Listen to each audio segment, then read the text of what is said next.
का बहुत बहुत स्वागत है। हमारे एनसीआईडी के director, national centre for innovation in distance education के डायरेक्टर डॉक्टर शर्मा, हमारे आज के resource person professor Amit Gautam, आप सभी का स्वागत है। मैं बहुत एक शॉर्ट इंट्रोडक्शन देते हुए अपने एनसीआईडी के डॉक्टर को पहले इनवाइट करूंगा कि वो एक ओपनिंग रिमार्क्स दें, उसके बाद हमारे आज के resource person professor Amit Gautam को मैं इनवाइट करूंगा। जैसा कि आप सभी को ज्ञात है कि आज का ये जो कार्यक्रम है, जिसका टॉपिक है success mantras of business innovation ideas, IGNOU द्वारा एक national centre for innovation and distance education एक टोटल एक इंडिपेंडेंट सेंटर है, चलाया जाता है इनोवेशन डिस्टेंस एजुकेशन स्टूडेंट्स के बीच में इनोवेशन आइडियाज को प्रमोट करने के लिए। हमारे डायरेक्टर डॉक्टर ओपी शर्मा के लीडरशिप में IGNOU has received several awards recently by Government of India in the field of innovation. IGNOU itself organizes various events to promote our students for their innovative ideas. On a regular basis, we organize a competition, the open competition, in which we invite the entries from our students. They send their ideas to us, and the cash reward and the certificates are given to them to promote them. And several other events are also organized by our NCID. And at every regional center, we have innovation club in which faculties and the students are the members, and we promote innovation between the students. तो आज के इस कार्यक्रम में professor Amit Gautam जो हमारे resource person है, मैं आपको बता दूं, जैसे ये प्रोफेसर आप हैं institute of management sciences BHU में। आपका जो रिसर्च इंटरेस्ट है मेनली वो corporate finance, international marketing, international finance management और इंटरनेशनल बिजनेस है। आपने कई मेजर और माइनर प्रोजेक्ट्स नेशनल और इंटरनेशनल लेवल्स पर हैंडल किए हैं। आप कंसल्टेंट भी है, आप कंसल्टेंसी सर्विसेज भी प्रोवाइड करते रहे, और नेशनल और इंटरनेशनल रिसर्च पेपर्स, पब्लिकेशंस आपके बहुत सारे हैं। If I'm going to name them, that will cost a lot of time, but he is a man of international repute. और मैं डॉक्टर शर्मा सर को पहले आमंत्रित करूंगा, जिसका मैं परिचय दे चुका हूं आप सभी को। आप डायरेक्टर हैं national centre of innovation in distance education को, for the opening remarks of this webinar. Doctor Sharma sir. बहुत बहुत धन्यवाद त्रिपाठी जी।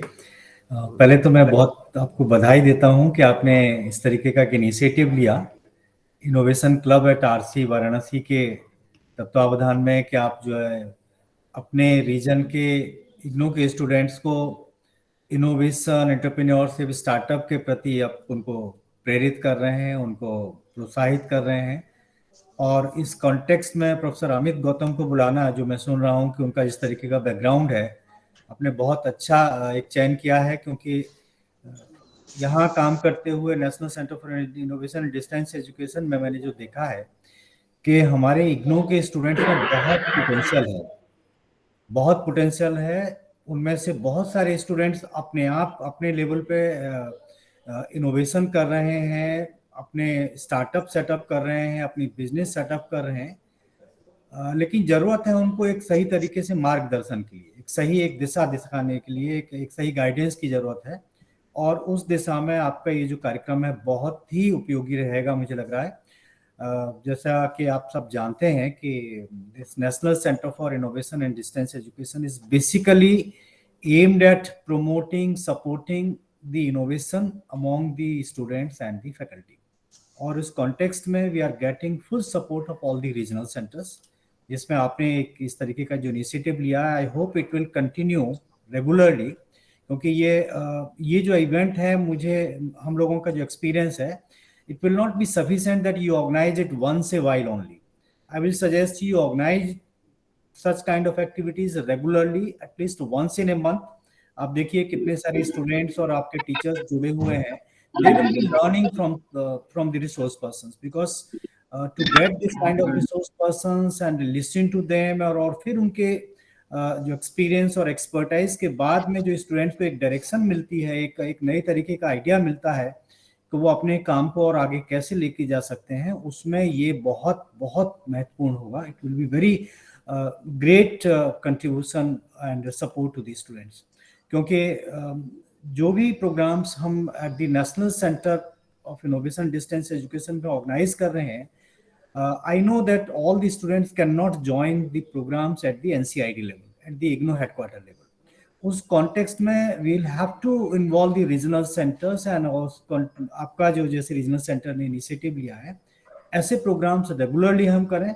और जो आप बात कर रहे हैं सक्सेस मंत्राज और बिजनेस, जो आज का टॉपिक है, आज की डेट में हमारे स्टूडेंट्स को, हमारे यूथ को that is very much required. Because वो बिजनेस करें ना करें, ये अमित गौतम जी एग्री करेंगे, मुझे लग रहा है कि वो करें ना करें, लेकिन वो मंत्र आना ही अपने आप में बहुत जरूरी है। इवन मैं और आप, हम लोग जो अगर गवर्नमेंट नौकरी कर रहे हैं, गवर्नमेंट सर्विस में है, और अगर हम उन मंत्राज को जान जाते हैं जो सक्सेस मंत्राज हैं, तो वो आपकी लाइफ में भी सक्सेस होने के लिए, आपकी लाइफ को भी और नेक्स्ट लेवल पे ले जाने के लिए they will be useful. So I think if those kind of initiatives are linked with the business, startups and innovation, so students can do something more what they are doing at their own. So इस context में, without taking much time, I would like to congratulate you, your regional center, and thank all of your staff members. And also I would like to thank Professor Amit Gautam ji uh, for sparing time and addressing our students on such a very important topic. And it will be good for me to listen to him, because we are always learning from the experts and experienced persons. So thank you very much for giving me this chance to share my views. So thank you very much, and then I think you can take it over further. Thank you, sir.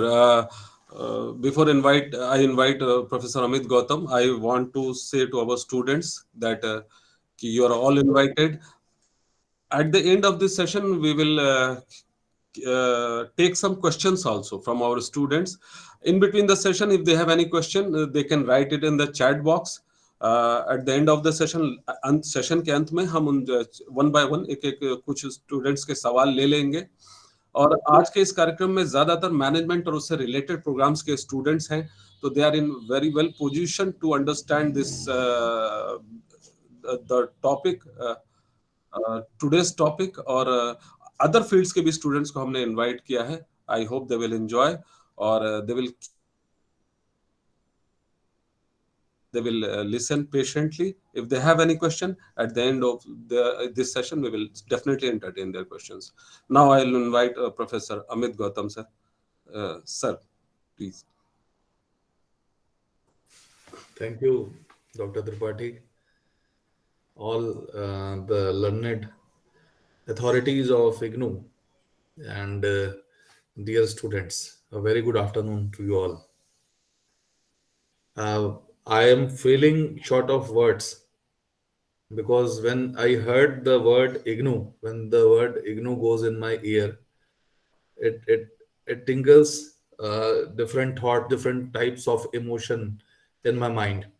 Because as somebody told, I have been associated with IGNOU since last 2 decades. In fact, it started in the year 2000. 22 years back, and whenever I get an opportunity to listen this word IGNOU, this brings nostalgia in me. And like it's like home, coming back home, and this IGNOU center is successfully running in Banaras Hindu University for last so many years. But I have been associated with Indira Gandhi National Open University Center in UP College, Uday Pratap College, which is also a very, very old center. I think the first center in Varanasi, it started there. And I have been associated with the programs of MBA and MCA, primarily being the academic counselor of accounting and finance courses. And I attended a few of the orientation programs, initial orientation programs at Lucknow Regional Office 20 years back. But when I joined Banaras Hindu University, all the chain has broken. And but now, after so many years, and IGNOU was so close to me that after teaching 6-7 years, I thought to join one of the courses of Indira Gandhi National Open University. So I did 1-year diploma from IGNOU, and it is one of the most respectable brand in terms of education from the distance. So everybody should take this program, this university, in a very higher side on the we because the university is doing a great job. If we are doing something from IGNOU has maintained its standard for last so many years. So if somebody joins the program of Indira Gandhi National Open University, they are having some expectation, and some little standard has to be followed. So those standards, keeping into mind, this program is organized. And let me tell you, Dr. Tripathi, the theme is innovation.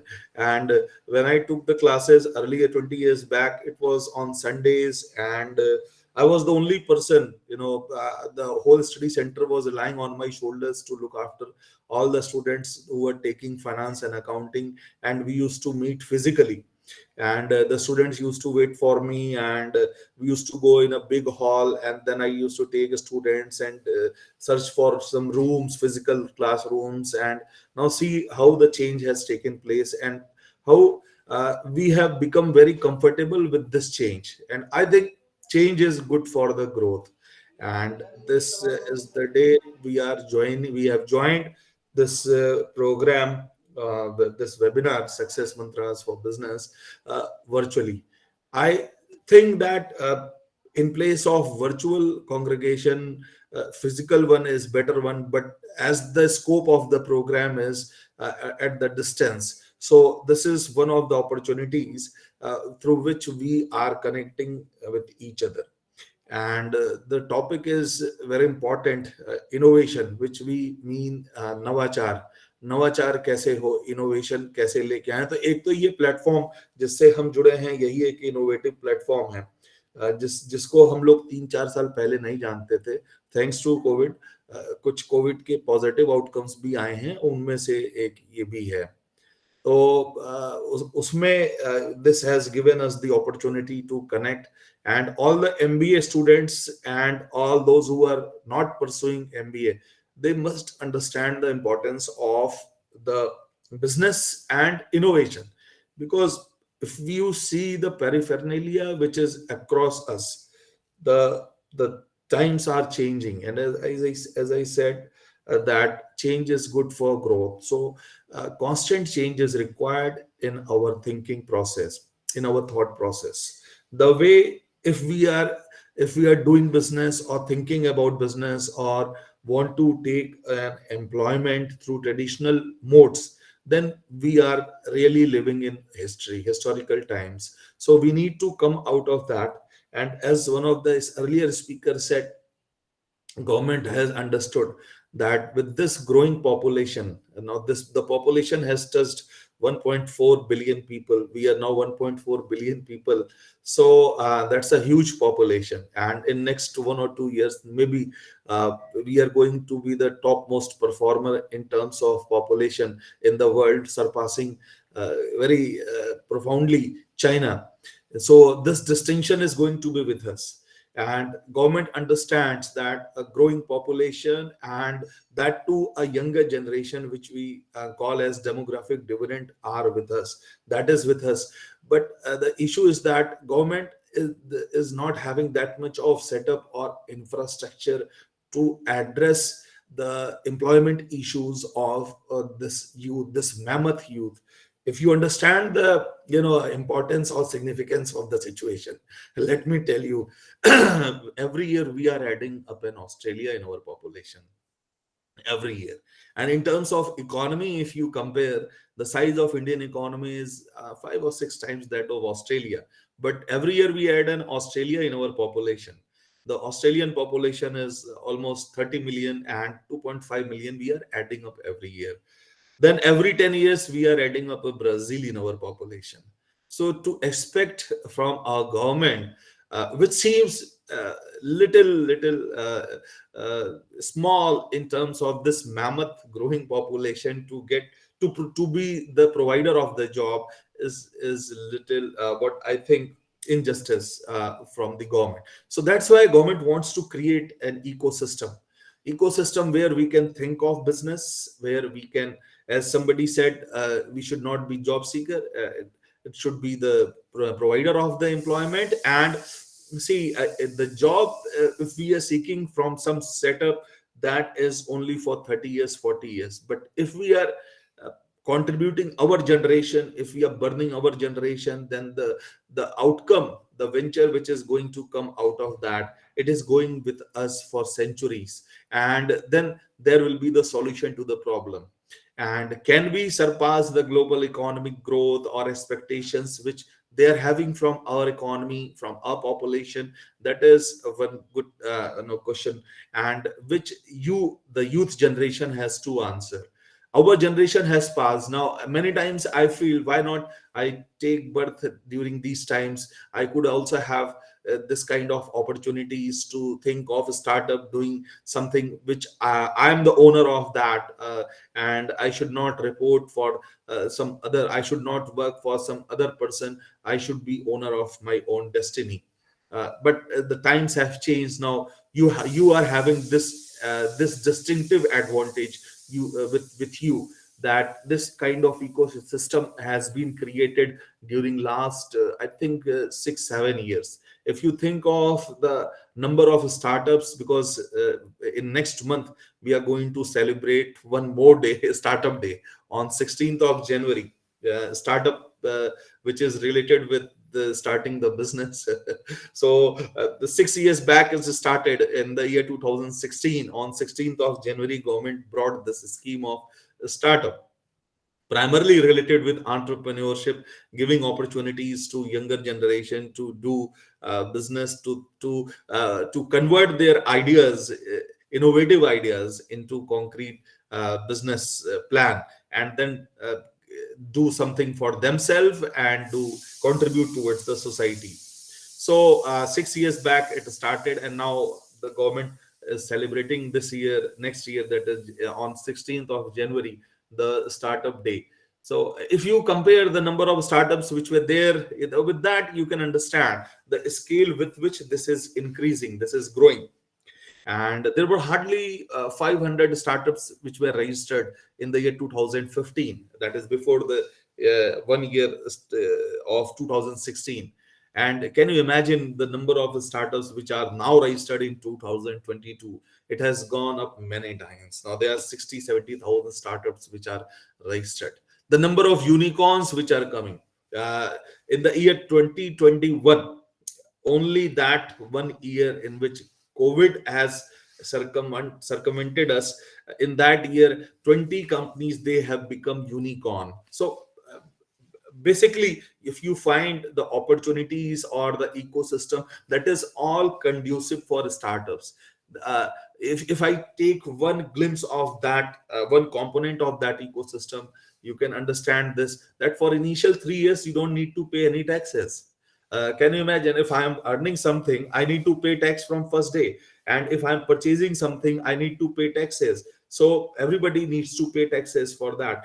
But if you are doing a startup, also if someone is contributing in the startup, there is no tax for that. Angel tax government has removed. The taxes are removed for first 3 years. So what you can think of more than that? The only thing which you have to bring is the idea. Means the fruitful idea, the the innovative idea, the innovation which you can think of. Because now what is innovation? Now, the before that, coming on to some innovative business ideas or giving you the ideation process, what does this innovation stands for? If we are doing the same thing every year, then it becomes a routine. But doing the same thing differently, just thinking of how we can do the same thing differently, that is innovation, what I think. And it is different from invention. Invention is very hard to come by, but innovation is it is the outcome of our thought process, and how we are able to give this thought process, the outcome of this thought process, a concrete shape, and make it a business plan out of it, and then commercialize it, so that there must be some revenue, because we need a good amount of revenue. This is a materialistic world, so we need to also have money for sustenance, for sustainable, existence or successful survival of ourselves. So that's why innovation is required. And innovation comes out of the deep thought process which we have, and one clue through which we can understand how innovations are taking place in our economy. Let me explain you one term which is there: patent. Now, patent is nothing but innovation. If we have innovated something, it needs to be, safeguarded. Nobody should copy it, or nobody should steal it, because that is the outcome of our hard, thought process or years of work. So patents are there. Number of patents which are filed every year from India, and the number of patents which are filed every year from China, because I'm having little interest in comparing Indian economy with Chinese economy, and every year what we are getting from China. So a lot of lessons are to be learned from China. So number of patents which are filed, if you analyze Indian economy, on an average 2 lakhs 2.5 lakhs patents are filed every year from India. And in case of China, this figure is humongous. This figure is too much. 20 lakhs, 22 lakhs, 21 lakh patents are filed every year from China. This shows the scale of research and development is taking place in Chinese economy and in Indian economy. We are taking place. हम अभी grow कर रहे हैं, and maybe in next 5 years to 10 years we can speed up this pace, and we can reach what China has done wonders in last 20-30 years. Because if you set benchmark for in creating an innovative ecosystem, China ने किया है. और एक समय था कि China का per capita income और जीडीपी हमारे पर कैपिटा और जीडीपी से भी नीचे था. ये ज्यादा पुरानी बात नहीं है, it is just 25-30 years old story. लेकिन पिछले 25-30 सालों में इस इनोवेशन क्लाइमेट से, और उनके लार्जर पॉपुलेशन ने उसमें पार्टिसिपेट भी किया. The call of the government and the youth, they participated in that, and the resultant is that now Chinese economy is almost 4 times 5 times the size of Indian economy. जो 30 साल पहले हमारे बराबर था, आज हमसे 4 गुना आगे. तो हमारे पास भी अपॉर्चुनिटी है. We are also growing, and maybe next 5-10 years, क्योंकि दे हैव रीच्ड अ प्लेटू. वो उनका प्लेटू हो चुका है चाइना का. अब हमारा ग्रोथ आने की बारी है, और अगर आप इसमें नहीं पार्टिसिपेट करेंगे, then you will miss the bus. तो जो भी अगर और and history is brutal, it never gives second chance. So when government is giving you the chance to do something, to think something, and to create some idea, और तो उसके लिए आपको उसमें पार्टिसिपेट करना चाहिए, उस इकोसिस्टम में. और ये इकोसिस्टम हमेशा एक जैसे नहीं रहता.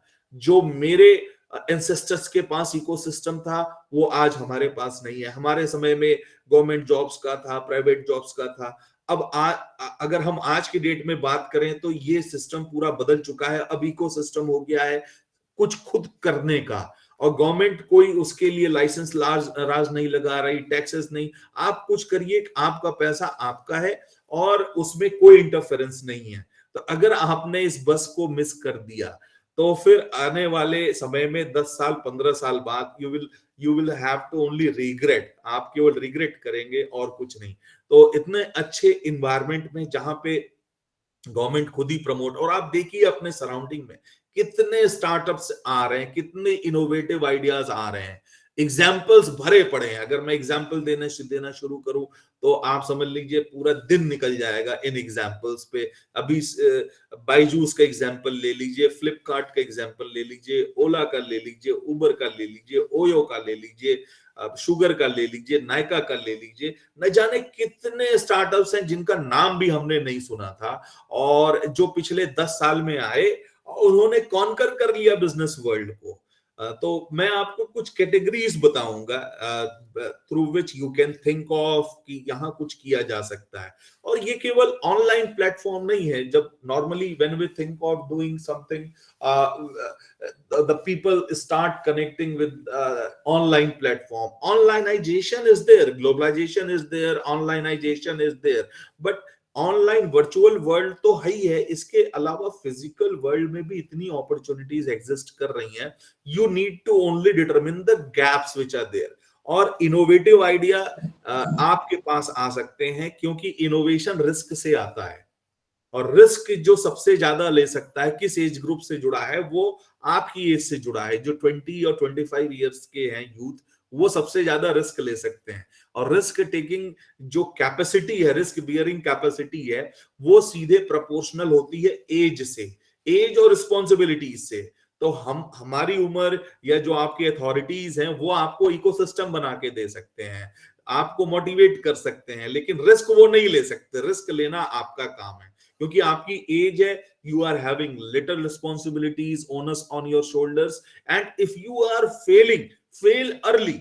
ये नहीं कि हम आगे चल के बिजनेस करें, आज करना है, आज आइडिया लेकर के आना है, आज इनोवेट करना है, तो आज ही। अगर फेल होंगे कोई बात नहीं, जल्दी फेल करेंगे, हमारे पास संभलने का टाइम रहेगा। लेकिन अब मैं अपनी एज में बात करूं, मैं कोई बिजनेस लेके जाऊं, मैं फेल करूं, I don't have next life to recover from it, but you have all together lot of time with you, where, so that's why I say, if you are failing, fail early.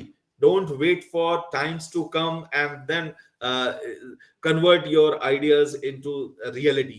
So that's why it is very, very important for you to understand that these business ideas or ideas which come, try to implement now. ये जो generation है, ये wait नहीं कर रही है। अगर इनके में आइडिया आया, वो कर रहे हैं। आप देखिए, गली गली नुक्कड़ों में कोई एमबीए चाय वाला बना रहा है, कोई इंजीनियर रेस्टोरेंट खोल ले रहा है। आप बायजूस के बाद एक फिजिक्स वाला आ गया है, अनअकैडमी आ गए हैं। तो इतने सारे बिजनेस, जिसको आ रहा है वो जाकर के कुछ ना कुछ करने लग रहा है। तो ऐसा इकोसिस्टम कहाँ था पहले? तो अगर आप में आइडिया आया है, डू इट। बिजनेस आइडिया आया है तो उसको कन्वर्ट करिए बिजनेस में, प्लान में। अब सवाल उठता है कि जब कोई आइडिया अगर आ गया है और बिजनेस है, तो आइडिया आएगा कैसे, इकोसिस्टम? तो उसके लिए आपको अपने जो जितने भी हम कहते हैं ना कि जो हमारी इंद्रियां हैं, उनको पूरा ओपन रखना पड़ेगा। सोसाइटी में देखिए, जैसे एक एग्जांपल देता हूं मैं आपको। एक there was a person living in Noida. उनका बड़ी हॉबी थी कि वो जो बड़े लोगों से तो वो बात नहीं करते थे, लेकिन जो छोटे लोग थे, जो स्वीपर्स थे या जो क्लीनर्स थे, उनसे बड़ी जल्दी कनेक्ट बना लेते थे। उनसे बातचीत करना, उनके वेलबींग के बारे में जानना, कनेक्ट करके वो घंटों बात कर लेते थे। तो उनको किसी ने कहा कि भाई आपका इतना अच्छा है, you make a ready connect with these persons, so why not you do something with them. So he got this idea that I am good at this, so why not to structure this kind of merit which is in me. तो उन्होंने एक app बनाया जहां पे वो service provide करने लगे, जो डे टू डे जो होम सर्विसेज होते हैं वो प्रोवाइड करने लगे, और आज एक बहुत बड़ा सेटअप उनका हो गया है।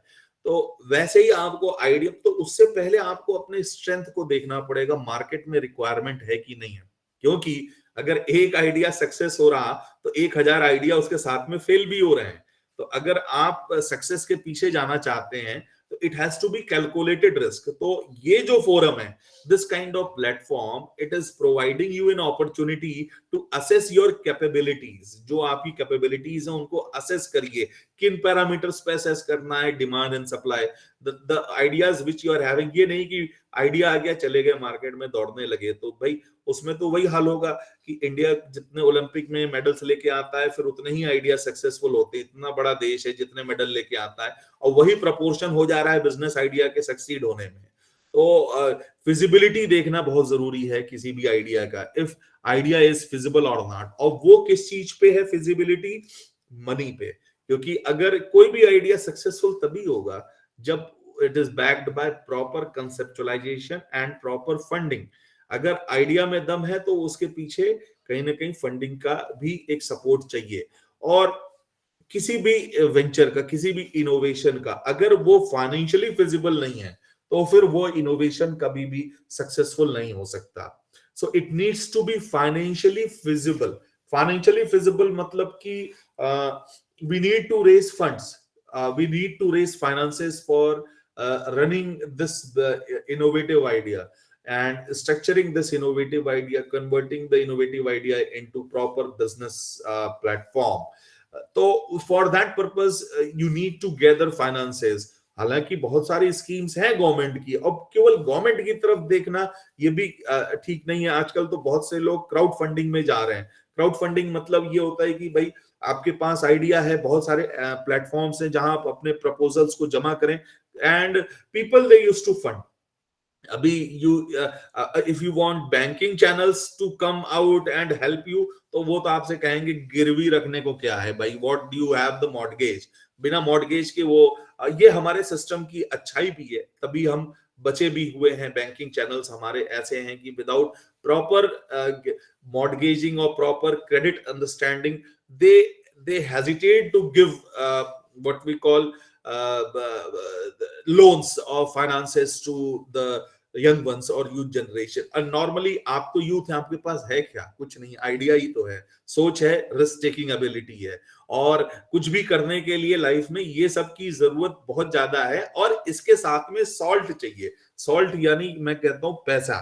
तो सॉल्ट, बिजनेस आइडिया और youth, risk and the eagerness to do something in your life, all these are ingredients of an ideal business plan. ये सब है तब आप आगे सक्सीड कर सकते हैं. और उसमें भी ये है कि आपको फेल होने के लिए तैयार होना है. एक बिजनेस आइडिया सक्सेस है तो 1000 फेल भी है. वहां आपको फेल आप अपने लाइफ में लेटर ऑन की जगह पहले फेल हो जाइए, जिससे कि तुरंत दूसरा प्लान बी की तरफ जाएं, प्लान सी की तरफ जाएं. You must have an alternate plan. ऐसा ना हो कि भाई गौतम सर ने तो कह दिया बिजनेस आइडिया होना चाहिए, आइडिया ले लिया, चले गए सब छोड़ छाड़ के आगे सड़क पे. ये भी नहीं. You should have the plan B which can sustain you in this competitive world. because कोई भी आइडिया अगर आपके दिमाग में आ रहा है, आपको लगता है कि इनोवेटिव है, तो आप ये जरूर मान के चलिए कि 1000 लोगों के दिमाग में ये जरूर आया होगा, लेकिन उनका इम्प्लीमेंटेशन का तरीका आपसे अलग है, तभी वो सक्सेस हो सके हैं. चाहे बायजूस का बिजनेस, एक छोटा सा एग्जांपल मैं बायजूस का देना चाहूंगा आपको. कितना इनोवेटिव तरीके से उन्होंने अपने बिजनेस को पोजीशन किया है. बायजूस नाम आप सबने जरूर सुना होगा. एक एजुकेशनल प्लेटफॉर्म है, ऑनलाइन प्लेटफॉर्म है, और and during last so many years they were, और उनके साथ में प्रॉब्लम क्या है, अब लॉस में जा रहे हैं.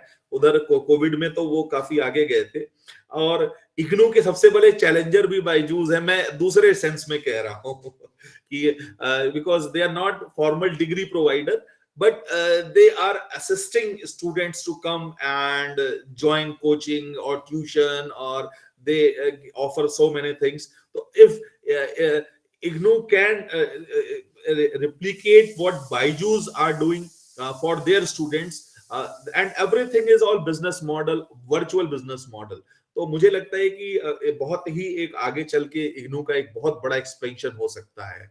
और उसके अलावा अब आप देखिए, उनको लगा कि वर्चुअली तो वो बहुत सक्सीड नहीं कर पा रहे हैं, बहुत सारे और एजुकेशनल प्लेटफॉर्म्स आ गए हैं, तो अब उन्होंने कोचिंग वालों को खरीद लिया, आकाश को खरीद लिया कि भाई आकाश बहुत बड़ा एक सेंटर है तो उसको खरीद लिया. तो ये तो यूनिकॉर्न है. यूनिकॉर्न मतलब कि वो कंपनी जो $1 बिलियन को क्रॉस कर गई.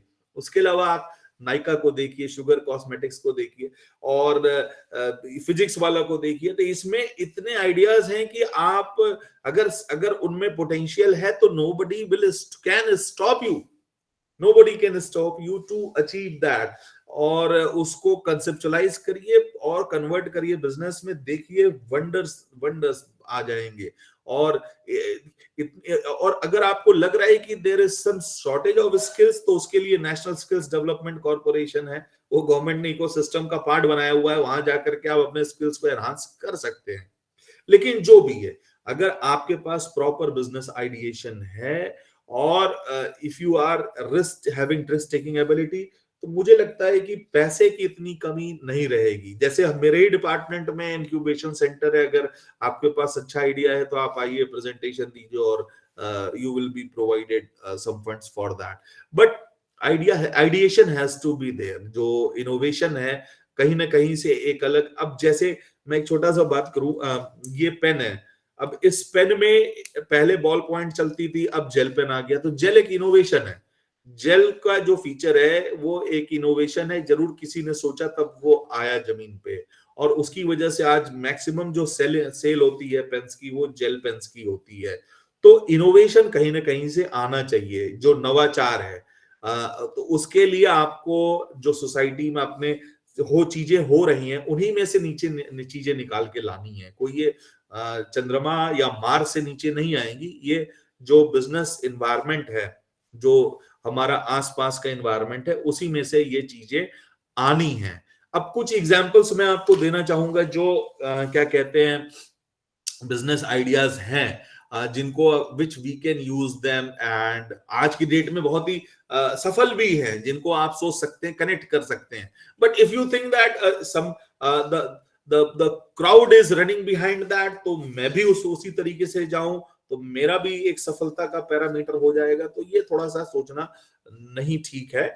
आप उसी सोसाइटी में है, उसी समाज में है जहां 1.5 अरब लोग रहते हैं, तो कुछ ऐसा करें कि जो सोसाइटी से कहीं कनेक्टेड हो।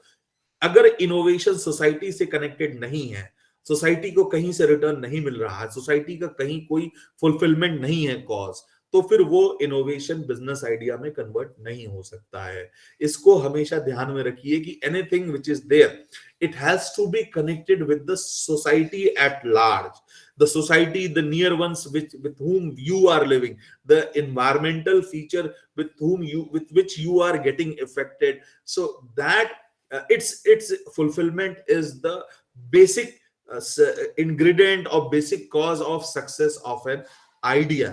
जो आइडिया आपके पास आया तो सोसाइटी से कनेक्ट होना चाहिए। उसके बाद फिर फिजिबिलिटी आप देख सकते हैं, कस्टमर है कि नहीं है, डिमांड है कि नहीं है, आप कहां तक उसके लिए फुलफिल कर सकते हैं, इसमें इनपुट्स क्या लगेंगे, फिर from where does I will get the money, finances, because without finance is the blood of any business, so without finance you cannot think of। लेकिन फाइनेंस में ही इतने फाइनेंशियल इनोवेशंस हो चुके हैं कि आपको अब अगर अच्छा आइडिया है, अच्छा कंसेप्चुअलाइजेशन है, तो फिर आपको पैसे की कमी नहीं रहेगी। आप ये सोचिए कि हमको बैंक से जाकर के पैसे लेने की जरूरत है, कोई जरूरत नहीं है। इतने सारे प्लेटफॉर्म्स आ चुके हैं where you can go and upload your business ideas, और वहां अगर वो उनमें कहीं से दम है तो फिर वो आपको फंड करेंगे। और तो the basic ingredient of doing all these things is that so the connect with the society has to be there, और सोसाइटी को कहीं ना कहीं से बेनिफिट मिलेगा। अब जैसे एक छोटा सा एग्जांपल दें, प्लीज इसको अन्यथा में न लीजिएगा, हमारे सोसाइटी से थोड़ा स्टीरियोटाइप है, टैबू है, लोग इस पे नहीं सोचते हैं। जैसे बहुत सारे विकसित देशों में अब क्या कहते हैं, न्यूक्लियर फैमिलीज हो गए हैं। लोग बहुत परेशान रहते हैं कि भाई अगर मेरे को कुछ हो गया तो उसके बाद क्या होगा, तो लोग अपने क्रेमेशंस तक का कमर्शलाइजेशन कर ले रहे हैं कि हम मेरे जाने के बाद फिर कैसे सारे रिचुअल्स को परफॉर्म होना है, तो वो भी एक बिजनेस मॉडल हो गया है। तो कहीं ना कहीं से ये चीज दिमाग में आई। somebody asked, सर आपकी आवाज कभी कभी नहीं आ रही। आई थिंक मेरे तरफ से तो सिस्टम ठीक है, आप प्लीज चेक योर। एकदम ठीक आ रही सर, आप कंटिन्यू। तो इस टाइप के बिजनेस आइडियाज जो आ रहे हैं, कहीं ना कहीं किसी को अब इंडिया में भी धीमे धीमे आ रहा है। अब वो प्लेटफॉर्म्स हैं जहां से आपके बाद भी, जैसे LIC ये कहता है ना कि जीवन के साथ भी जीवन के बाद भी तो कैसे अब चिंतित होने की जरूरत नहीं है। आप 50,000 रुपए दे करके रसीद कटा लीजिए और बाकी आपके बाद जो होना है वो देख लेंगे। किसको बुलाना है, किसको फोन करना है, कहाँ कैसे करना है, किस तरीके से करना है, वो सब कर देंगे। तो ये कहीं ना कहीं से सोसाइटी से कनेक्ट होना चाहिए, तभी वो सक्सेस है। अब जैसे और मैं आपको एग्जांपल देता हूं कि रीसेलिंग वाला जो एक कॉन्सेप्ट आ गया, रीसेलिंग जो हम लोग द सेकेंड हैंड गुड्स की रीसेलिंग। पहले केवल एक आता था ऐप, वो मैं भूल रहा हूं उसका नाम, OLX था। We used to advertise ourself, there are so many free directories कि अब आपको अपने को एडवर्टाइज करने के लिए पैसे देने की जरूरत नहीं है. You put out yourself, your offerings on those free directories, they will enhance your visibility and the search optimization, which we call as formally as search engine optimization. So you just enroll in those directories and your features, your products, and you will come in the first initial pages of the search engine things. So OLX started 10 years, just 10-12 years back, where it offered free posting of messages or the commodities or second sale of second-hand goods, and see how to what extent it has, the big platform it has become. So the goods which are sold second-hand, third-hand, for those purpose, which we call as goods reselling, so those platforms, they have emerged. So there you can go for it. Then if you see in developed countries, अभी तो मैंने जैसे कहा कि बहुत सारी families nuclear families हो गई हैं, तो उनको आदमी नहीं मिलते हैं. तो जैसे अब मैं अपनी एग्जांपल लूं, ऊपर वाला करे मेरे साथ ऐसे ना हो, मैं नहीं चाहता कि ऐसे हो किसी के साथ भी, लेकिन मान लीजिए भाई एजेड सभी को होना है, time will pass by and our hair colour will become white and we will not be able to walk, then we will start feeling lonely. And lonely feeling comes later in our later ages, when we are old age, when we cannot walk, when we are over with our responsibilities, when we cannot contribute significantly in the society, then people also start avoiding those kind of persons जो हमारे senior citizens हैं. तो कुछ ऐसे भी हो गए हैं इंटरेक्शंस की. अच्छा, वर्चुअल वर्ल्ड में क्या है कि आज के डेट में आप अपने बेटा बेटी या समय पास करने के लिए तो कर सकते हैं, लेकिन एक जो फिजिकल इंटरेक्शन है उसका कोई भी अल्टरनेटिव नहीं है. तो ऐसे भी हो गए हैं कि जो बेबी सीटर्स हो गए हैं या सीनियर ओल्ड सिटीजन सिटर्स हो गए हैं, कि वो आपका बेटा बन जाएंगे, उतने घंटे तक आपको आएंगे, हंसाएंगे, आपको एंटरटेन करेंगे, और उसके बाद आप चाहेंगे तो और भी देर रहेंगे, बस आपको रिफिल करना पड़ेगा. रिफिल मतलब उनको पैसे फिर एक्स्ट्रा दीजिए, फिर आपके पास बैठेंगे. तो ऐसे ही पेट सिटर्स होते हैं. पेट सिटर्स मतलब जो कहीं वो बाहर जा रहे हैं तो उनके जो पेट्स हैं उनकी देखभाल करना. तो ये सब पेट सिटर्स हो गए and they earn lot of amount. ऐसे ही एक देखिए आता है आपका जो टी शर्ट्स पे प्रिंटिंग, आप अलग अलग शहरों में जाएंगे तब आपको कस्टमाइज प्रिंटिंग्स मिलते हैं टी शर्ट्स पे. जैसे बनारस में ही आप आइए या कानपुर जाइए, लखनऊ जाइए, तो आपको वहां, तो ये भी एक बहुत बड़ा एक बिजनेस उभर के आ रहा है, the localised business which is there. फिर आप देखेंगे, जैसे मैंने अभी एग्जांपल दिया, the cleaning services, the service which are provided by domestic helps. अब आप अर्बन कंपनी को देखिए कि कितने तरीके की सर्विसेज, और ये बहुत पुराना आइडिया नहीं है, ये जस्ट मुझे लगता है कि 3 या 4 साल पुराना है व्हेन दे कम अप, और इनको सिंगापुर तक से फंडिंग मिल रहा है. अरे भाई, इतनी बड़ी इकोनॉमी है इंडिया की. इकोनॉमी टर्म्स में तो इतनी बड़ी नहीं है, आबादी ज्यादा है, कहने को कह देते हैं इतनी बड़ी इकोनॉमी है, इकोनॉमी भी बड़ी है, ठीक है. अब सर्विस सेक्टर तो 60% है. एक आपको और चीज मैं बताना चाहूंगा, जो कभी भी इनोवेशन या आइडिया की बात जब हम करते हैं, तो एक प्रॉब्लम, एक बेसिक फ्लॉ है हमारी इकोनॉमी में. वो फ्लॉ अर्थव्यवस्था में जो हम कहते हैं, that basic flaw is that our manufacturing sector has not grown to that level which is being required, because the reason is that we have transitioned from agrarian society directly to service society. Our the service sector is, its contribution to our GDP is 60% है इसका लगभग, और agriculture sector का लगभग 14-15% है, और बाकी जो बचा हुआ है वो 25-30% जो भी है वो मैन्युफैक्चरिंग सेक्टर का है. चाइना के केस में ये उल्टा है. चाइना केस में क्या है कि लगभग उनका 40% मैन्युफैक्चरिंग है, 40 सर्विसेज है, और 20 जो है वो उनका है, क्या कहते हैं, इसका एग्रीकल्चर सेक्टर का. तो हमारे यहाँ एक फ्लॉ ये मैंने इसलिए कहा कि जो हमारा कोर सेक्टर है, कोर सेक्टर किसी भी इकोनॉमी का जो होता है वो मैन्युफैक्चरिंग होता है.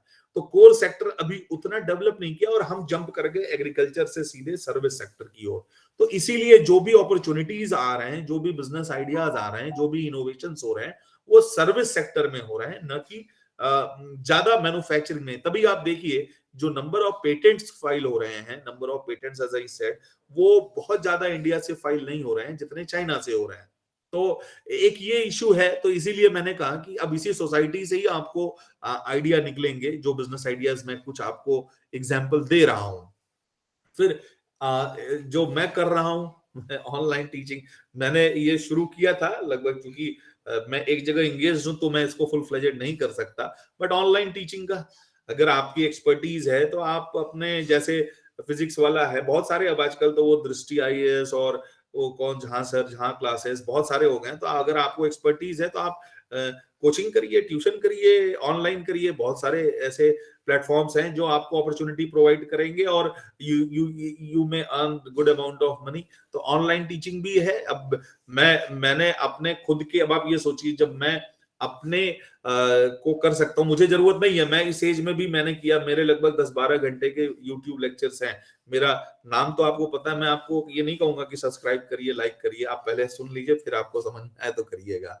वो फाइनेंशियल मैनेजमेंट पे है, इंटरनेशनल फाइनेंस पे है, उसके अलावा और भी चीजें हैं जो मैंने जो मुझे आता है, बिकॉज मैंने इसको खुद की रुचि की वजह से किया। This is due to share of interest, my personal interest ki what I know it should be disseminated, and that dissemination, for that I don't need to have money for it. I don't need to go for some physical place where I should record my lecture just like this. Even I will request the organizers to provide the recording of this lecture so that I can put it on my wall. Because what I know, it should be spread, and nowadays if I'm getting that type of ecosystem, why not I should do that. And one of my video crossed 1 lakh viewership, and without doing anything, without knowing that how this thing, it has become viral. And I started thinking इतना ज्यादा हो रहा है, इसको रोकना पड़ेगा भाई, क्या जरूरत है इतना लोग देखने की, बस कम ही लोग देखे, 400-500 बहुत है, ये 1 लाख लोग देख लिए तो आप देखिए कैसे जब क्या चीजें क्लिक कर जाएंगी, वो बहुत ही मुश्किल है। अभी किसी ने कहा कि ई कॉमर्स का कितना है भाई, डिजिटल मार्केटर, आप समझ रहे हैं डिजिटल मार्केटिंग कितनी बड़ी चीज हो गई है आज के डेट में। Digital marketing, if you are able to know the things की हम किसी चीज को, क्योंकि आज 1 अरब लोगों के पास मोबाइल है, 70 करोड़ लोग इंटरनेट करते हैं, और टीवी का बिजनेस खत्म हो चुका है, अब सब तो इंटरनेट पे आ गया है, वर्चुअल वर्ल्ड आ गया है। तो अगर आप डिजिटली मार्केट नहीं कर रहे हैं अपने को, चाहे मैं अपनी यूनिवर्सिटी की बात कर रहा हूं, मैं बीएचयू की बात करूं, मैं आज नहीं तो कल डिजिटल मार्केटिंग प्लेटफॉर्म पे आना पड़ेगा। अभी भले ही हम उसको एक टैबू के रूप में लेते हैं कि नहीं हमें क्या जरूरत है करने की, लेकिन एक दिन करना पड़ेगा। आप देखिएगा, कोई ये सोचा था कभी ये इस टाइप से हम और आप बात करेंगे? हम लोग तो मालवीय जी ने इतनी बड़ी यूनिवर्सिटी बनाई फिजिकल की, भाई लोग आए, बच्चे आए, शिक्षक मिले और उससे आगे ज्ञान का संचार हो। लेकिन अब देखिए ना वो कॉन्सेप्ट कहाँ चला गया, और आज तो हम और आप इस पे मिल रहे हैं इस प्लेटफॉर्म पे। तो डिजिटल मार्केटिंग प्लेटफॉर्म्स या डिजिटल मार्केटिंग का इतना इंपॉर्टेंस हो गया आज। डिजिटल एडवर्टाइजिंग की बात अगर हम करें, डिजिटल एडवर्टाइजिंग की, उस प्लेटफॉर्म जैसे सोशल मीडिया मार्केटिंग आप देख ले, सोशल मीडिया यानी इंस्टाग्राम, फेसबुक, यूट्यूब पे इतने क्लिपिंग्स आते रहते हैं एड्स के, छोटे छोटे, मतलब किन किन प्रोडक्ट्स के बारे में बात करें आप सब देखते हैं। कितना, how much time do you devote your screen time? On an average in India it is 4 to 5 hours. The youth they are spending 4 to 5 hours on the screen. So if you are away from this screen time, you are not properly addressing your client. तो digital marketing का भी बहुत importance है। आप चाहें तो कोई course कर लें और उसकी वजह से आपको एक आइडिया हो सकता है कि कैसे डिजिटली मार्केट करें कि जो विजिबिलिटी है, ऑनलाइन विजिबिलिटी, जो वर्चुअल प्रेजेंस है, वो प्रोडक्ट्स का इंक्रीज हो सके। फिर कंसल्टिंग, ट्रांसक्रिप्शन, बहुत सारे अब आपको अमेरिका जाने की जरूरत तो है नहीं।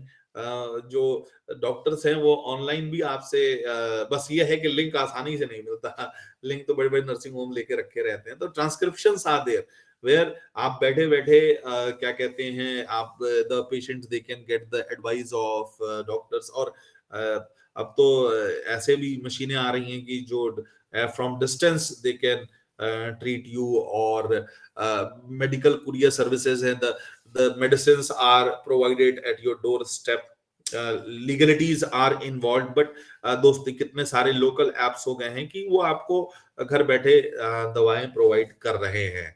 तो इसके अलावा जो ऐप सर्विसेज है, जैसे कि जब हम बात करते हैं अगर हमें एक प्रोफेशनल एक कंटेंट राइटिंग करना है, जैसे मेरा काम है, मेरा सब्जेक्ट है ये, उसमें रिसर्च करना, उसमें टीच करना, बट मैं कंटेंट डेवलप नहीं, कंटेंट तो मेरा रिसर्च पेपर बुक्स हो, लेकिन कंटेंट कैसे डेवलप करना, किसी भी चीज का कंटेंट राइटिंग जिसको हम कहते हैं, तो वो भी एक बहुत अच्छा फेज आ रहा है। और ये पिछले कई सालों के इनोवेशन से निकल के आया है। कंटेंट राइटर्स बहुत पैसा कमा रहे हैं इसमें। तो कंटेंट राइटिंग जो आप देखते होंगे वेबसाइट्स के ऊपर जो कंटेंट रहते हैं, जो वेब पेजेस, जितने ज्यादा वेब पेजेस होंगे उतने ज्यादा विजिबिलिटी रहेगी। और हर वेब पेज को क्रिएट करने के लिए you need to have the content, and for that purpose content कहां से आएगा, तो प्रोफेशनल कंटेंट राइटर्स होते हैं। फिर आप जो होम केयर सर्विसेज हैं, there you can think of, क्योंकि आज की डेट में ये है कि as I said the people they are living becoming more and more lonely. उनके पास इतनी पैसे हैं, बट वो पैसे वो कैसे खर्च करें, कहाँ खर्च करें, ये उनको नहीं पता है, और किसको दें। द प्रॉब्लम इज दैट कैसे उनको दें और जिससे कि उनका अच्छे से देखभाल हो सके। तो प्रोफेशनल होम केयर है जो फॉर प्लेटफॉर्म्स, ऐसे आप ऐप बना सकते हैं जिनसे कि they can come together, they can join with each other and do something fruitful. और आज की डेट में तो सबसे अच्छा है वो, देखिए यही पे मैं देखता हूँ कि एमबीए चाय वाला, एमबीए है तो एमबीए के नाम से चाय वाला, बीटेक फास्ट फूड रेस्टोरेंट। तो आप देख रहे हैं आज की डेट में जो ये ट्रक, फूड ट्रक्स हो गए हैं, फूड ट्रक्स कितने सारे खुल गए हैं हर गली मोहल्ले में। अब चूंकि है क्या कि आबादी बढ़ेगी तो लोगों को खाना चाहिए, तो वो रेस्टोरेंट फिजिकल मोड में तो नहीं चाहिए ना। अब तो जहां पे लोग हैं वहां पे पहुंचा जाए, वो रेस्टोरेंट उठ के नहीं आ सकता, तो फूड ट्रक का बिजनेस आ गया कि जहां पे लोग हैं वहां पे रेस्टोरेंट चला जाएगा। तो फूड ट्रक बिजनेस भी देखिए कितना फ्लरिश कर रहा है। तो मतलब आपको अब कार रखने की जरूरत नहीं है, उसके लिए ओला, अब ओला के पास अपनी कोई कार नहीं है, वो तो सबको एक ऐप बना दिया, सब लोग जुड़ गए। और जैसे ओयो है, ओयो के पास कोई अपना फिजिकल रूम नहीं है, कोई होटल नहीं है, but it has created a platform where it has having some standard, or the properties which are fulfilling those standards, they are given this what we call some kind of accreditation, and there they can use it as Oyo property, and they are making a lot of money out of it. And if you are going to some hotel rooms which are Oyo certified, then you are at least assured that this much of service will be provided. So see, all these innovative services, because innovation may be there, but managing that innovation, converting the innovation into proper business plan, and that business plan will give you the money. And when we talk of finances, we must understand about investment. The finances, the source of finances, from where they will be coming, like the indigenous money lenders are there, we call them as unorganized money market. But formalized money market, it means venture capitalists are there, the banking sector is there, the various schemes of government, the various institutional organizations are there, like SIDBI is there. Then banks are offering through Mudra Yojana small amount of loans. Then microfinance agencies, where self-help groups are there, where they contribute money and they give money to the women, and for the purpose of microfinance, and through this they are uplifting themselves, and they are creating their own jobs, and they are also extending the jobs to other. We can take example of Lijjat Papad जो एक venture है गुजरात का, देखिए कैसे कितने लोग घर घर से वो पापड़ लेते हैं और कैसे उसको इतने बड़े बिजनेस मॉडल में कन्वर्ट किया है। तो the issue is of finances also, क्योंकि आपके मन में सबसे पहले आता है कि इनोवेशन तो हो गया भाई, इनोवेशन तो सोसाइटी से निकल के आएगा, थॉट प्रोसेस से निकल के आएगा, ब्रेन स्टॉर्मिंग से निकल के आएगा कि अगर ये करें तो क्या होगा, वो करें तो क्या होगा। और अगर पैसा लूज कर गए, क्योंकि as I said, if it is having strength, the innovative idea is having the strength, then it should not lose the money. अगर पैसा ही लूज कर गए तो फिर वो कहीं से भी इकोनॉमी में ऐड नहीं करेगा, इकोनॉमी में ऐड नहीं करेगा तो आपके वैल्यू में ऐड नहीं करेगा, तो आप किसी को क्या एम्प्लॉयमेंट देंगे, खुद ही नहीं खड़े हो सकते आप। तो ये जो फाइनेंशियल मॉडल है, बिजनेस मॉडल से पहले फाइनेंशियल मॉडल को जरूर समझ लेना चाहिए कि पैसा कहां से आएगा, पैसा जाएगा कहां, उस आइडिया में कितना पैसा लगेगा और रिटर्न मुझे कितना मिलेगा। इनिशियली लाइक मैं एक छोटा सा एग्जांपल देता हूं आपको। मेरे पास ऑप्शन है, मेरे पास आइडिया है कि यार ये चीज बना के बेचते हैं, ठीक है, हो सकता है कि इसमें कुछ दम दिलासा हो। एक ऑप्शन है कि चलो यार नई नई मशीनें खरीद लेते हैं, उससे प्रोडक्टिविटी हमारी अच्छी रहेगी, ब्रेकडाउन्स कम रहेंगे, लेकिन नई मशीन की कॉस्ट बहुत ज्यादा होगी। बट एक दूसरा उसमें आइडिया ये हो सकता है ऑप्शन की भाई चलो पुरानी मशीन ले लेते हैं, थोड़ी ब्रेकडाउन्स रहेंगे, लेकिन ये है कि बिजनेस अगर फेल भी करेगा तो हमारा सेकंड हैंड मशीन का ही पैसा जाएगा, और जो पैसा बचेगा उतने में हम और मशीनें खरीद सकते हैं या और हायर कर सकते हैं एम्प्लॉइज। क्योंकि हमें देखिए रामू काका नहीं बनना है। रामू काका का काम क्या है, बिजनेस जो होता है ना, रामू काका क्या करते हैं, रामू काका वो को सैलरी दी जाती है, तो हम रामू काका करके बन के हम बिजनेस भी चला रहे हैं और रामू काका भी बन गए और लोगों को सैलरी देने के लिए बिजनेस कर रहे हैं। तो ये बिजनेस मॉडल नहीं होना चाहिए, this is not a good business model. ये होना चाहिए कि भाई आप जब बिजनेस कर रहे हैं तो उसमें इन्वॉल्वमेंट जो भी इंप्लॉइज आपने रखे हैं, चाहे बजटिंग का रखा है, चाहे फाइनेंस का, चाहे जितने भी कंपोनेंट 2 4 3 जितने भी इंप्लॉइज आपने रखे हैं, the business is not meant for giving salaries to the employees, उनको हायर करना। अब आपके मन में जहां फरवरी मार्च या मंथ एंड हो, यार इसको सैलरी कहां से देंगे, सारा टाइम तो यही सोचने में लग रहा, हम सेल कर रहे हैं क्योंकि हमें एम्प्लॉय को सैलरी देना है, अगर नहीं देंगे तो वो छोड़ देगा।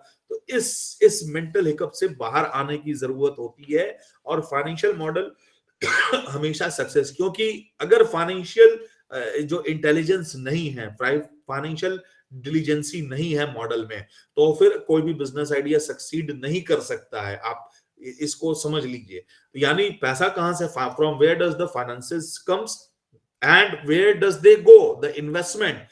Now let me tell you what is investment. Investment is a very calculative activity, very calculative activity, because you know investment it requires calculation of risk. Risk किस चीज का, पैसा खोने का। अगर पैसा हमारा खो सकता है तो रिस्क है ये, और कितना खोने की संभावना है, कितना खोए, कितना लूज करेंगे पैसे को, तो उसी को कहते हैं कैलकुलेशन ऑफ द रिस्क। हमारे रिटर्न में कितनी वेरिएबिलिटी होनी है, क्या पहले साल हमको कोई रिटर्न मिलेगा या दूसरे साल से रिटर्न मिलना शुरू होगा, कितने सालों में हम इनिशियल पैसा रिकवर कर लेंगे अपना, और रिकवरी में कितने साल, उसका प्रॉफिट कितना होगा, 5% के रेट से होगा कि 6% से कि 10% से। और ये सारा जो मॉडलिंग है इसको प्रॉफिट प्लानिंग कहते हैं। तो कितना हम बेचें, कितने रेट पे बेचें, हमारा वेरिएबल कॉस्ट कितना हो, फिक्स कॉस्ट कितना हो, ये सारा स्ट्रक्चर्ड फाइनेंशियल प्लानिंग है। बिना इसके अगर आप जा रहे हैं कि भैया दिमाग में आ गया अब तो बस बिजनेस करना है और बिजनेस करके बस बन जाना है नाइका या बाइजूस या ये आसान नहीं है। उसके पीछे प्रॉपर प्लानिंग चाहिए होती है, और प्लानिंग करके अगर आप जाएंगे तो आपके chances of losing, the probability of loss, it goes down, the risk of failure goes down. And as what I said, out of 1000 ideas only one succeed, 999 they fail. And the prime reasons of failure of these innovative ideas are that they lack proper planning and execution. If execution is proper, if you understand the market, feasibility कर ली है, हमारे demand है, जैसे structure तो खड़ा कर दिया, लेकिन मार्केट में डिमांड जो है वो मार्केट हमारा दूर है, लॉजिस्टिक्स की प्रॉब्लम आएगी, तो वो सक्सेस नहीं हो सकता है। तो इसलिए proper planning is required, proper financial jurisprudence is required, जो हम कर रहे हैं। और गवर्नमेंट ने तो इकोसिस्टम बना ही दिया है भाई, हम अगर सही से सोचें तो वो होना है, और इसमें थोड़ा समय लगेगा। अभी हम ये कहें कि इंडिया में इकोसिस्टम आ गया एवरीबॉडी, तो ये हिकअप निकालना पड़ेगा कि द इकोसिस्टम, कि हमें बिजनेस, एक समय था कि एक बिजनेस के साथ एक स्टीरियोटाइप जुड़ा था, अच्छा बिजनेस कर रहे हैं इसका मतलब है कि आप चोर हैं। ऐसा नहीं है, आज की डेट में बिजनेस करना एक रिस्पेक्ट की चीज हो गया है, और आने वाले समय में इसका और इंपॉर्टेंस बढ़ेगा। तो इनोवेशन, थिंक इनोवेशन, जैसे एक बार स्टीव जॉब्स ने कहा था कि बी फुलिश, यानी कि जब हम कोई चीज सोचते हैं तो वो दैट इज नॉट डिलीजेंट। ये को हो सकता है कि हम सही डायरेक्शन सोचे, हमको बहुत सारे आइडियाज मूर्खतापूर्ण भी होते हैं, तो मूर्खतापूर्ण भी है तो हमें कहीं से झिझकने की जरूरत नहीं, वो गलत नहीं है। So stay foolish and but stay hunger. आप में अगर भूख है आगे कुछ करने की, तो वो staying foolish that you can overcome. So what I also expect from the authorities, those who have joined this program, that this is a great platform, great opportunity to disseminate, to diffuse what our university thinks, what our ecosystem thinks of, and a small scratch is even a big step towards achieving that larger aspect of larger goal of our economy, to be global leader in the world. Because if our populace will not understand this, then we will be laggards. जो पिछले हजारों सालों से एक problem Indian economy के साथ रही है कि लैगार्ड, हजारों सालों मतलब मैं इसलिए कह रहा हूं कि कभी ब्रिटिशर्स आए, कभी और दूसरे जो आए इन्वेडर्स आए, we could not think of. तो अभी एक इकोसिस्टम ऐसा बना है that we can utilize, convert, innovative ideas into successful business, and these are the mantras which I wanted to share with you. And I'm thankful to the organizers for again giving me an opportunity to reconnect with the old memories with this brand IGNOU after 2 decades. Thank you. Thank you, sir. Thank you very much.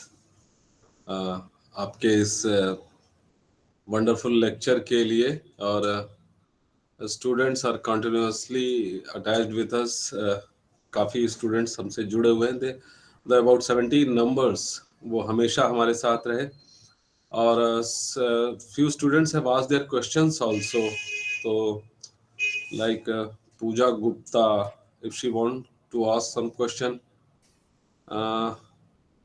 आप अपना mic unmute करके एक आध सवाल पर हम 2-3 सवाल लेंगे जो इस टॉपिक सर के इस लेक्चर से, सर के इस जो भी इन्होंने कहा है उससे रिलेटेड कोई हो तो आप एक सवाल जरूर पूछें।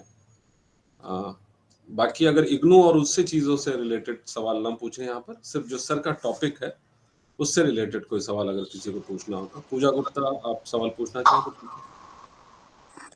हाँ, हेलो सर, नमस्ते। मेरा नाम पूजा गुप्ता है। सर का लेक्चर काफ़ी अच्छा था। सर ने काफ़ी चीज़ों के बारे में आज हमें बताया, लेकिन एज ए स्टार्टर अगर जैसे हमें स्टार्ट करना है तो अभी हमारा थ्योरी वाला पार्ट ही बहुत वीक है, थ्योरेटिकल अंडरस्टैंडिंग ही नहीं है अभी हमें। और सर ने ऐप्स वगैरह के बारे में, सॉफ्टवेयर वगैरह के बारे में काफ़ी कुछ चीज़ें बताई, तो इतनी सारी चीज़ें हर एक के लिए तो करना इम्पॉसिबल सा है। मतलब मेरे लिए काफ़ी नई चीज़ें हैं, तो मैं अपने हिसाब से बोल रही हूँ। लेकिन सर का लेक्चर काफ़ी अच्छा लगा मुझे, काफ़ी कुछ सीखने को मिला, और आपने भी काफ़ी सारे लिंक शेयर किए। तो अगर इस तरह के लेक्चर सर आगे होते रहेंगे तो हम लोगों को काफ़ी हेल्प मिलेगा। और भी सर, जैसे आज अमित सर ने कई नई चीज़ें बताई, तो इनसे हमें काफ़ी कुछ सीखने को मिलता है। तो प्लीज़ इस तरह के सेमिनार और भी आगे प्रोवाइड कराते रहिए सर। Thank you. देखिए पूजा जी, और मैं बाकी स्टूडेंट्स को बताना चाहूँगा, national centre for innovation in distance education जो है हमारा, उसका एक ट्विटर हैंडल है, हमारी अपनी इग्नू की वेबसाइट और फेसबुक पेज है। उस पे आप जाएंगे तो महीने में तकरीबन 5 से 7 लेक्चर इस तरीके से ऑल ओवर इंडिया लेवल पर होते रहते हैं। तो आप वो डिफरेंट टॉपिक्स हैं उस पे। जैसे मैं स्टूडेंट से कई जानना चाह रहे थे कि हमको फाइनेंशियल सपोर्ट कहाँ से मिलेगा, फंडिंग कहाँ से हो सकती है, या कोई गवर्नमेंट सपोर्ट है इस मामले में। तो इस सारों से रिलेटेड कोई ना कोई जो चीजें हैं वो आती रहती हैं, मतलब उससे हम लोग रिलेटेड सेमिनार्स, लेक्चर्स चलाते रहते हैं। जैसे आज प्रोफेसर अमित गौतम है, तो बाकी इंडिया के हर कोने से लोग जुड़ते हैं हमसे, और इग्नू के स्टूडेंट्स के लिए हम लोग वो सेमिनार कराते रहते हैं। आप हमें ट्विटर हैंडल पे या एनसीआईडी को ट्विटर हैंडल पे फॉलो करें, आपको हमेशा लेटेस्ट अपडेट्स और लिंक्स मिलते रहेंगे। सर ये कोशिश रखिए कि यूपी स्पेसिफिक हमें मोर इन्फॉर्मेशन मिले, यहाँ पे जो चीजें हो रही हैं वो हमारे लिए ज्यादा मतलब बिल्कुल मिलता रहेगा आपको, इम्पोर्टेंट है। तो जुड़े जी जी जी जुड़े। और निवेदिता रक्षित सवाल पूछना चाह रही हैं कोई? Thank you sir, thank you sir. उन्होंने काफी उसमें भी सवाल पूछे हैं चैट बॉक्स में, तो पहले आप सवाल पूछ लें अगर अपने आप को अनम्यूट करके। निवेदिता रक्षित। यस सर, हम लोगों को पहले उसे इम्प्लीमेंट करने के बाद ही उनको बताना पड़ेगा या फिर उसके पहले ही बता सकते हैं बिना किसी स्टार्टअप के? नहीं, देखिए, your idea should work initially. वो ऐसा नहीं है, जैसा सर ने बताया कि बहुत बड़ा, कोई जरूरत नहीं कि आपका बहुत बड़ा स्टार्टअप हो जाए। अगर आपका एक आइडिया है और इट्स वर्किंग, वो भले ही स्मॉल लेवल पर है, वो अभी बहुत ज्यादा फैला नहीं है, आपको बस वो कोई काम कर रहा है, अगर उतना भी है तो भी आप हमें, हमारे जो इनोवेशन जो कंपटीशंस होते हैं उसमें आप पार्टिसिपेट कर सकते हैं। अपना आइडिया हमें भेजें, आप अपनी एंट्री शामिल करें, हम उसको सपोर्ट करेंगे फाइनेंशियली और मतलब सर आराम से। वैसे भी जी हाँ, रत्नेश जी पूछे, रंतेश जी। सर एक क्वेश्चन है सर।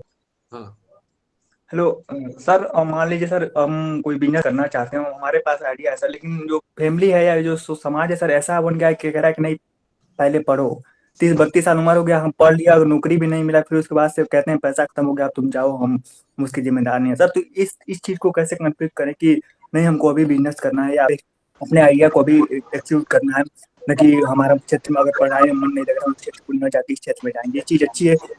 इसको मतलब गार्जियन को कैसे इसको कन्विंस करें? प्रोफेसर अमित गौतम सर, सवाल आपके लिए है। देखिए, what you are saying that family taboo is very is one of the biggest bottleneck. जो Yes, sir, family yes, sir. Yes.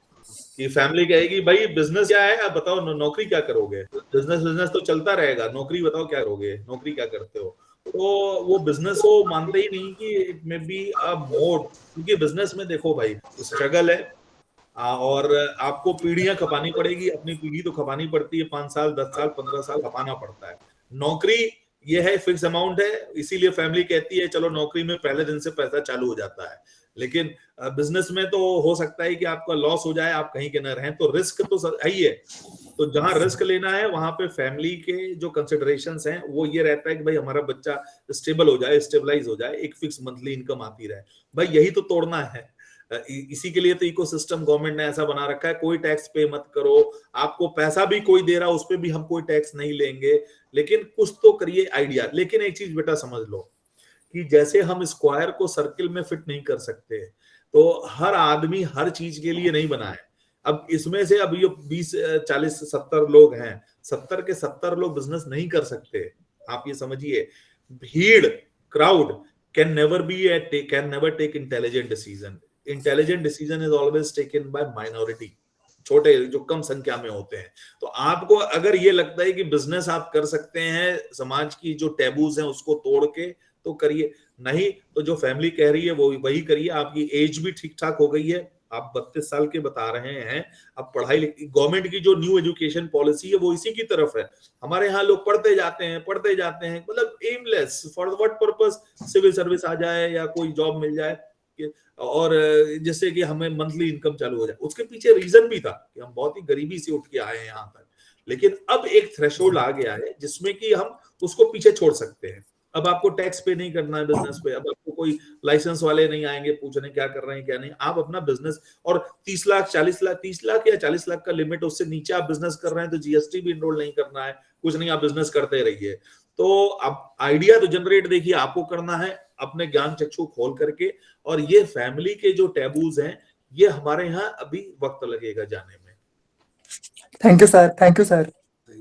मैं एक छोटा सा एक स्टोरी शेयर करूंगा सर आपके साथ। हम लोगों ने पहले सुना होगा, एक केरला बॉय था कोचीन में, अमल नाम का। उसका एक आदत थी, वो डोमेन नेम रजिस्टर कराता था हमेशा, कोई किसी भी नेम को domain name register. Mark Zuckerberg की बेटी डॉटर पैदा हुई थी, तो मैक्सिम चैन जुकरबर्ग उन्होंने नाम रखा। तो it comes in the story, हमेशा न्यूज़पेपर में आ जाता है। उसने इमीडिएटली वो डोमेन नेम रजिस्टर करा लिया, और he traded that domain name with Mark Zuckerberg and his team with a very handsome amount. सोचिए, एक उसका एक छोटा सा शगल डोमेन नेम रजिस्टर कराने के चलते उसने मतलब हजारों डॉलर में उसको ट्रेड किया। तो सर ऐसे ही वो आरटीओ करता है ना, आरटीओ फेवरेबल नंबर लेने के लिए। That's the same thing. तो वो एक आइडिया था। But sir thank you very much for your lecture. और मैं अपने स्टूडेंट्स को, काफी स्टूडेंट्स के कुछ अच्छे रिस्पॉन्सेज भी आए हैं कि ऐसे लेक्चर्स हमेशा होने चाहिए। कुछ ने कहा शाम को होने चाहिए क्योंकि ऑफिस आवर्स रहते हैं। ये सही बात है कि हमारे इग्नू के काफी स्टूडेंट्स वर्किंग होते हैं, तो कोशिश करेंगे हम अगली बार कभी शाम को ऑर्गेनाइज कराएंगे। और thank you very much to all, thank you very much sir, professor Amit Gautam sir, आपका बहुत बहुत धन्यवाद। एक बहुत ही सरल भाषा में इनोवेशन और लोगों से कनेक्ट करता हुआ लेक्चर, जो हमारे स्टूडेंट्स खासकर, मैंने देखा कि 70 के और ऊपर के आसपास की स्ट्रेंथ परमानेंट इसमें पूरे लेक्चर में बनी हुई थी, और those who joined they didn't leave अभी, तो वो एक अच्छा था, बहुत अच्छा। In fact students have shown their interest, और thank you very much sir. Thank you, sir. Thank you. Thanks a lot. It was really a pleasure to be in touch with you all. Thank you. Students के कोई सवाल होता है हम mail भी कर लेंगे बाद में। Thank you. Sure. Thank you. Sure. Thank you, sir. Thank you sir, thank you. Thank you sir.